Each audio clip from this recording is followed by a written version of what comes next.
Hey, and welcome to episode number 7 of Ask Ian. My name is Ian Westerman, and I'm the head pro at EssentialTennis.com. Today we're going to be answering a question for Mick Miranda, who wrote in and said, "Hi Ian, just wanted to ask your perspective. What's a good way to find out the weakness of a player when you have no idea about that player and when you're playing in a competitive match?" Well, Mick, that's a really good question, and quite honestly, it's something that most tennis players do a poor job of. And I think that most players walk out onto the court against a new opponent, somebody that they've never seen before, they've never played before, and they make the big mistake of self-evaluating. You know, you've got 10 minutes max possibly for a warm-up to get everything moving and hit all your different shots. And then you've got to be ready to go, and it really counts, at that point in time. And a lot of players go out there and they self-evaluate. They think, okay, how's my forehand feeling? How's my backhand feeling?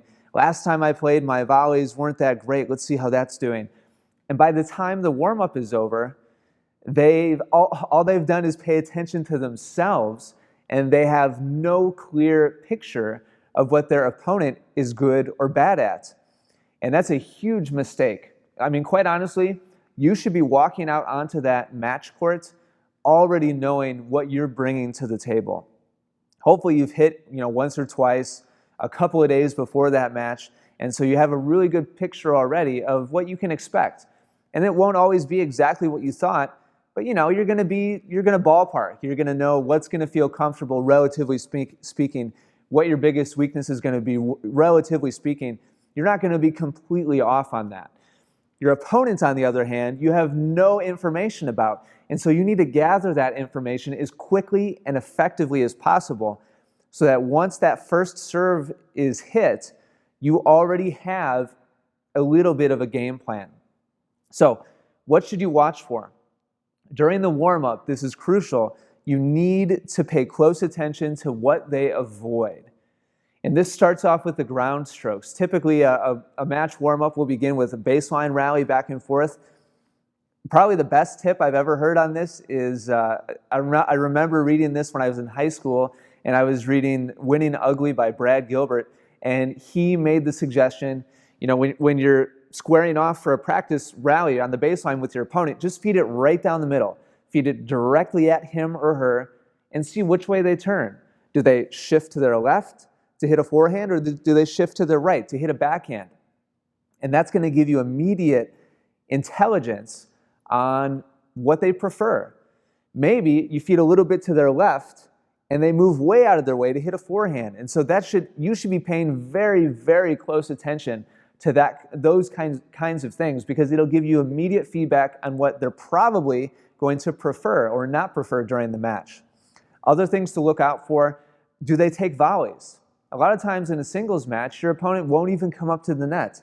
If they don't hit any volleys or any net shots at all, then that's a pretty strong indicator that they don't plan on coming up there much, and they're probably not super comfortable there. And so that's information that you can use against them. If they do come up to the net and hit volleys, a lot of times players won't hit overheads. They'll hit they'll really just kind of go halfway on it, and they'll hit volleys for 5-10 shots and then just go right back to the baseline. They don't ask for overheads. That's a big piece of information. At the very least, they haven't hit any overheads today, and the very first one that they're going to receive from you is going to be when it really counts and the pressure's on. I mean, these are all little pieces of information that you can really use to your advantage. Lastly, actually, two more quick points. Look for where their misses are. Look for patterns of misses.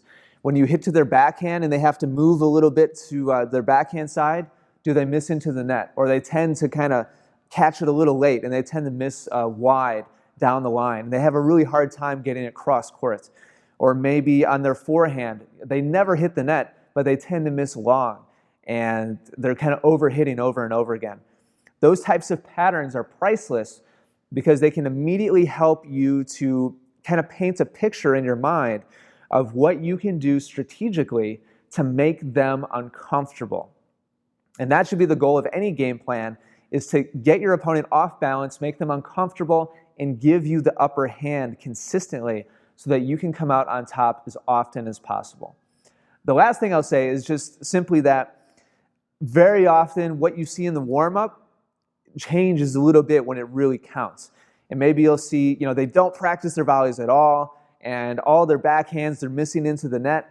All of a sudden the first game starts and it's for real now. And all of a sudden they're approaching the net like crazy and they don't miss a backhand. That would be an extreme example. But it's not always 100% accurate. But during those 10 minutes of warm-up, you can at least start to get a good picture of what is likely. And by the end of that second game of play, at the beginning of the third game of play, they've served once, you've served once. Now you should have a really solid game plan in place.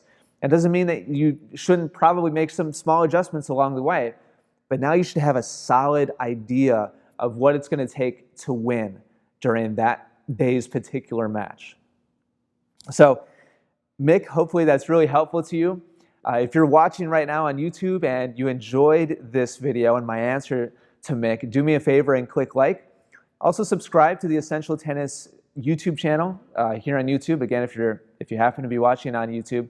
And if you have any questions that you'd like me to answer in a future episode of Ask Ian, leave those right down below. I'd love to hear from you. Any other comments or questions, I'd love to see those as well. Thank you so much for watching today. I appreciate your time and your attention, and I'll talk to you again very soon.